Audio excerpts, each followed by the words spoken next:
श्री भगवान उवाच असंशयं महाबाहो मनोदुर्निग्रहं चलम अभ्यासेन तु कौन्तेय वैराग्येण च गृह्यते. Hello friends, this is the 35th shlok of the 6th chapter of Bhagavad Gita, and today we will understand this shlok in detail. So let's first go over its meaning. So the shlok says Shri Bhagwan Uvach, which means Shri Krishna said, Asanshayam Mahabaho, which means undoubtedly, O Mahabaho, which is Arjun, Mano Durnigriham Chalam, which means it is difficult to control the movement of mind.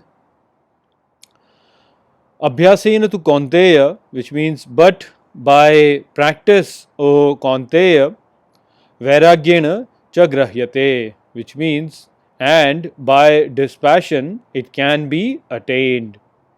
So in this shlok, Shri Krishna is responding to what Arjun has said in the previous two shloks, wherein he said that I am not able to see the yoga that you're talking about because my mind is all the time moving and it never really stops.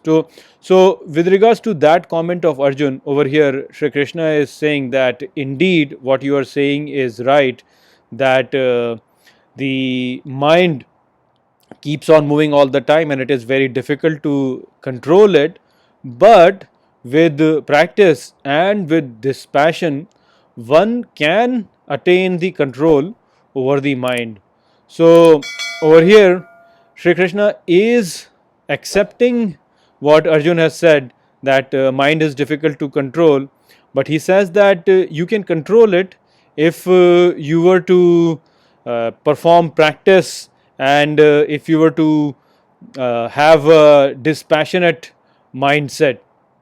So this is the reason why many a times, actually in the Yoga Sutra, Patanjali has actually said that there are different stages of yoga, and he first talks about yam and niyam. So that is what is being indicated over here by Shri Krishna. You know, people think that they can attain yoga just by sitting in meditation, but that is just one aspect of it, and it's actually an aspect on which you should move after you have attained some other things, which is yam and niyam, which is discipline and dispassion. So you have to cultivate this discipline and dispassion. Only then are you able to really control your mind, and your meditation starts to become fruitful. People think that they can just go into meditation and they can just attain yoga. It's like gobbling up a pill of something and saying that okay, I will attain, I will become healthy. You know, so that is not how it works. Just as in order to have a healthy body, you have to also have a healthy lifestyle. Similarly, if you want to have a healthy mind, then also you have to cultivate a healthy lifestyle. You have to develop a disciplined mind, and you have to develop a mindset which is of that dispassionate point of view. So you have to develop that. So in your daily life, you have to conduct your life in a manner where you are following all the ethical things. You are not really stealing, you are not speaking lie, you are not performing such actions wherein you are harming the other beings.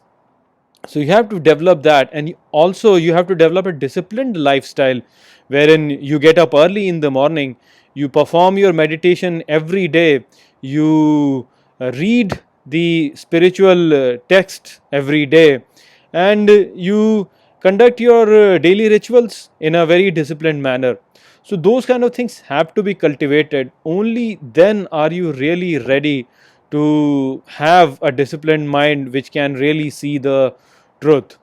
So it's not very easy, and Shri Krishna is accepting that, and he's saying that through practice and through renunciation you can attain it.